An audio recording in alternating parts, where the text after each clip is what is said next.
প্রথমত মুসলিম হওয়া, আকেল হওয়া, আদেল মুনসিফ হওয়া, যার ইনসাফ থাকবে, সততা থাকবে, জবাবদিহিতা থাকবে।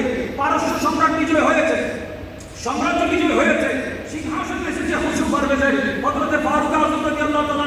এই সিংহাসন গনিমত বন্টন করার পরেও সিংহাসন উপস্থিত আছে, বলে এটা তো বড় সিংহাসন। কেউ কেউ মন্ত্রী দিলেন যে এটা কাটলে তো কেউ ব্যবহার করতে পারবে না, এটা রাখেন, আপনি ব্যবহার করেন। হযরত সাদ ইবনে আবি ওয়াক্কাস রাদিয়াল্লাহু তাআলা, যাকে সিরিয়ার গভর্নর থেকে হযরতে ফারুক আযম রাদিয়াল্লাহু তাআলা বরখাস্ত করেছিলেন, তিনি এসে বলেন হবে না, আমিরুল মুমিনিন যখন গনিমত সব বন্টন হয়েছে, এটা রাজার সিংহাসন হলেও বন্টন হবে, সিংহাসনকে বিভাগ করা হয়েছে। জবাবদিহিতার কথা যখন আসবে, এখানে আমাদের জন্য রাস্তা খুলবে। ইত্তেফাক কিভাবে আমরা হবো? ইখতিলাফের সাথে সফিনায়ে নূহের মতো তবকাত ভিন্ন হবে, কিন্তু আমাদের নৌকা হবে কয়টা? নৌকা হবে কয়টা? একটা। হযরতে জুনাইদ বাগদাদী রাদিয়াল্লাহু তাআলার নিসবতে আমরা সকলেই কাদি।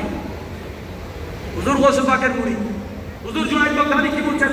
ওয়ালা শেখ আল জুনাইদ আল বাগদাদী, লা তারিকা ইলা আল্লাহ ইল্লা বিল মাহাব্বা ওয়াল ইত্তিফাক ওয়া তারকুল খিলাফ।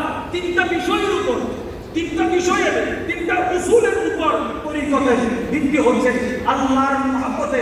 আমাদের একতার ভিত্তি কি? আল্লাহর মহব্বত। একতার ভিত্তি কি? আল্লাহর মহব্বত। একতা মানে দলীয় নয়, একতা হচ্ছে আল্লাহর মহব্বত।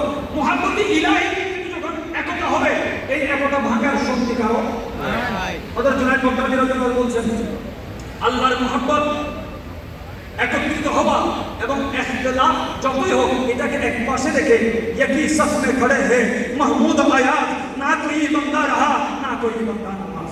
এই ধরনের একটা প্ল্যাটফর্ম আমাদের তৈরি করতে হবে। শেখ আব্দুল কাদের জিলানী হুজুর গৌসুস সাকালাই তিনি ইরশাদ করছেন, কুনু মাআল জামাতে ফাইনাল ফিরকা বিদায়াত